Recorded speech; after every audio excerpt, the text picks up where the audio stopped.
Ceann Comhairle, I move the motion, and apologies for being late. I did run over, but anyway.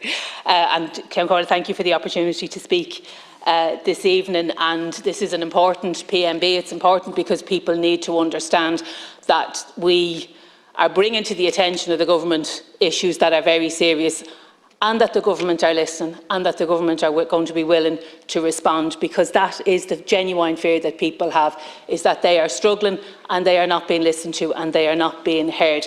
So we welcome the steps that the government have taken so far.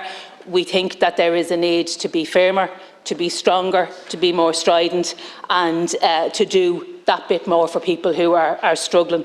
Food price increases are literally bread and butter, the bread and butter issues that are facing ordinary people. High grocery and food bills continue to put workers and families under significant financial pressure. This pressure has been exacerbated by the failure of the Minister for Finance and the Minister for Public Expenditure and National Development to provide certainty to workers and families in respect of energy bills and mortgage relief from spiralling interest rates. The decision by the Government in Budget 23 to provide rate increases to social welfare recipients and pensioners that fall significantly short of what is required to cope with inflation, despite proposals brought forward by Sinn Féin and others who recognise the need for greater weekly social protection increases, was a disgraceful decision. We've brought forward this motion to demand that Government do all in its power to ensure savings made by supermarkets and large food retailers in respect of falling input costs are passed on to consumers through lower grocery prices. It must be stated clearly and unequivocally that in seeking that savings are passed on to customers, supermarkets and large conglomerates should in no way try to squeeze primary producers who are also themselves under significant pressure. A tool at the Government's disposal is the Competition and Consumer Protection Commission, and they should be instructed to urgently investigate possible price gouging in the retail, food and grocery sector. At the beginning of March, the ECB highlighted that corporate profiteering contributed twice as much to price rises as wage increases. The ECB stated that price gouging was contributing to price rises as firms are using inflation as an excuse to increase their profit margins. They outlined that company profit margins have been increasing rather than shrinking, as might be expected when input costs rise so sharply.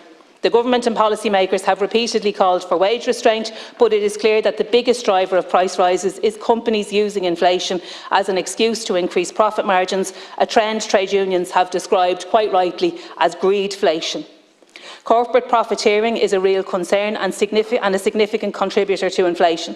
We must question why the Government and policymakers at national and European level seek to suppress wages while letting profits rip. The idea that companies have been raising prices in excess of their costs at the expense of consumers and workers should be a concern for all of us. Elements of corporate profiteering are clearly affecting consumers on one hand and primary producers on the other, and both are suffering as a result of price hikes. It's clear the inflation narrative has afforded large companies the opportunity to raise prices, and certain companies are taking advantage of this moment to boost their profits, as was pointed out by the ECB.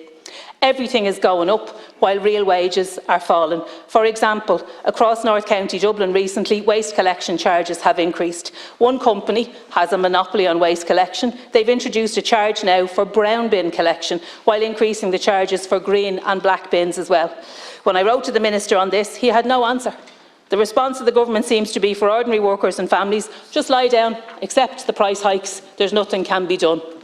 It seems that whenever something goes wrong in the economy, workers have to pay that price.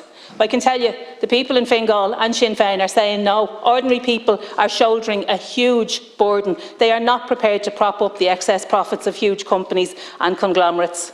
Solutions and measures are needed that benefit ordinary workers and families as well as primary producers. The Government needs to ensure that the downward price pressure on supermarket retail prices is not used against Irish growers and producers who are already under extreme pressure to reduce their prices long before COVID and the war in Ukraine.